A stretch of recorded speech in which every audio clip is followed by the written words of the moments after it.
সাবা আমার খুবই প্রিয় একটা কাজ হয়ে থাকবে সারা জীবন। না আসলে কোনটা প্রথম সিনেমা, দ্বিতীয় সিনেমা, কোনটা আগে করেছি না করেছি সেগুলো থেকে আরও বেশি ম্যাটার করে প্রত্যেকটা সিনেমা যেটাই করছি না কেন সেই সিনেমা থেকে নতুন কোনো কিছু পাওয়া যাচ্ছে কি না, আমি আমার কাজটা সঠিকভাবে করতে পারছি কি না, আপনাদের ভালো লাগছে কি না, ইমোশনালি অ্যাটাচ করতে পারছি কি না, আমার টিমের পারফরমেন্সটা কেমন, আমার কো আর্টিস্টদের পারফরমেন্সটা কেমন, গল্পটা নতুন কিছু দিতে পেরেছে কি না। তো আমার কাছে আসলে এই ব্যাপারগুলো খুব ইম্পর্ট্যান্ট। এবং প্রিয় মালতীতে এবং আজকে সাবা তো রিলিজ হয়ে গেল, আমরা এই চেষ্টাতেই ছিলাম যে এমন একটা ইমোশনাল এক্সপিরিয়েন্স দিব যেটার সাথে সবাই কানেক্ট করতে পারবে। কারণ আমাদের সবার বাসায় আসলে বাবা এবং মা আছেন, অনেকের আসলে নেই।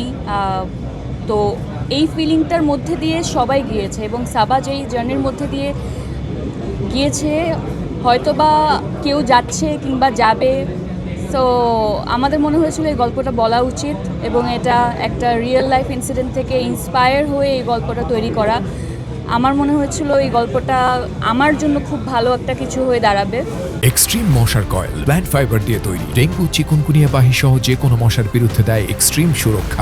এবং আমার ক্যারেক্টারে ওইরকম লেয়ারগুলো ছিল, আমার পারফরমেন্সের জায়গা ছিল, এই জন্য সাবা করা। আর আজকে সাবা বাংলাদেশে মুক্তি পেল। I am very happy. আপনারা সবাই আছেন, দেখেছেন, একসাথে বসে পুরো টিমের সাথে আজকে এই প্রথমবার দেখেছি। I am very happy. আর আপনাদের সবাইকে অনেক ধন্যবাদ আসার জন্য। আর আমার কাছে মনে হয় কে কাকে ছাড়িয়ে গেল এটার থেকে ইম্পর্ট্যান্ট হচ্ছে আমি নিজেকে ছাড়িয়ে যেতে পেরেছি কি না। সো এখানে কোনো কম্পিটিশন না, নিজের ফিল্মের সাথে নিজে কিভাবে কম্পিটিশন করে। এটা তো হয়ে গেলে এমন আমার দুটো সন্তানের মধ্যে কে বেশি ভালো এখান থেকে চুজ করতে বলা হচ্ছে, এটা কখনোই আসলে চুজ করা যায় না। তবে সাবা আমার খুবই প্রিয় একটা কাজ হয়ে থাকবে সারা জীবন। সাবার মতো একটা চরিত্র করাই আমার কাছে অনেক সাহসী একটা কাজ মনে হয়েছিল। সেটা যেহেতু করতে পেরেছি, তো এটা কখন রিলিজ হচ্ছে সেটা নিয়ে আসলে আমরা অত বেশি ওয়ারিড ছিলাম না। যে কোনো গল্প আসলে সেটার মধ্যে যদি দম থেকে থাকে, যদি ভালো কোনো মেসেজ থেকে থাকে, পারফরমেন্স ভালো থেকে থাকে, টিম ওয়ার্কটা ভালো থেকে থাকে, তাহলে এখানে আসলে কোনো উৎসব লাগে না। এই কাজটা তো আসলে একটা সিনেমা যখন রিলিজ হয়, ভুল ত্রুটি ভালো মন্দ এটা আপনারা বলবেন।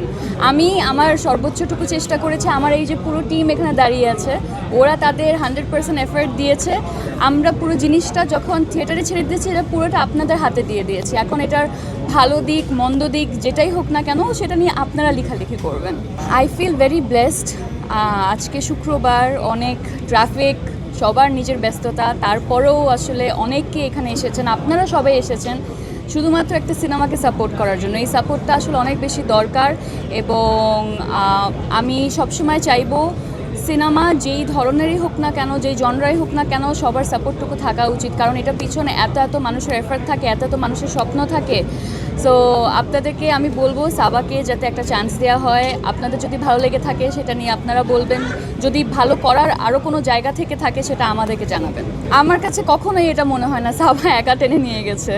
সাবাকে সাপোর্ট করার জন্য এত পাওয়ারফুল অ্যাক্টার্স ছিলেন। সাবা যদি ওখানে একা থাকতো তাহলে আসলে এই সিনেমা একেবারেই হতো না।